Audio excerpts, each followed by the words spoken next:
ಮಕ್ಕಳಿಗೆ school start ಆಯಿತು. ಬೆಳಗ್ಗೆ ಎದ್ದು ಏನಪ್ಪಾ ಮಾಡೋದು ಬ್ರೇಕ್ಫಾಸ್ಟ್ ಅನ್ನೋ ಟೆನ್ಷನ್ ಮಾಮ್ಸ್ಗೆಲ್ಲ ಸ್ಟಾರ್ಟ್ ಆಗಿದೆ ಅಲ್ವಾ? Hey all, this is Divya, mom of 3. Welcome back to my new vlog. As usual ಸ್ಕೂಲ್ಗೆ ಹೋಗಿ ಬಂದ್ಮೇಲೆ ಈವ್ನಿಂಗ್ ನಾವು ಮಾಡಿದ್ದು panipuri party, which was prepared by Likisha. ಅದಾದ್ಮೇಲೆ ನಾನ್ ರೆಡಿ ಆಗಿ ಹೋಗಿದ್ದು ಜಿಮ್ಗೆ. Today was first day of my gym. After workout ಮನೆಗೆ ಬಂದು ಡಿನ್ನರ್ ಎಲ್ಲ ಮುಗಿಸ್ಕೊಂಡಾದ್ಮೇಲೆ ನನ್ನ ಮಗಳು all of a sudden stitching ಮಾಡ್ತೀನಿ ಅಂತ ಹೇಳಿದ್ಲು.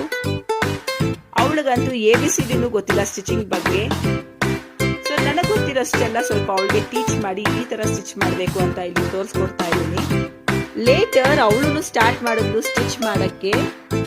ಸ್ವಲ್ಪ ಸ್ಟಿಚ್ ಮಾಡಿದ ತಕ್ಷಣ ಫುಲ್ ಖುಷಿ ಆಗೋದ್ಲು ಬಂದಿದೆ ಸ್ಟಿಚಿಂಗ್ ಅಂತ. ಸೊ ನೆಕ್ಸ್ಟ್ ಬ್ಲಾಗ್ ಅಲ್ಲಿ ತೋರಿಸ್ತೀನಿ ಅವಳು ಮಾಡಿರೋ ಔಟ್ಫಿಟ್ ನ. ಅಲ್ಲಿ ತನಕ ಬಾಯ್ ಗಾಯ್ಸ್.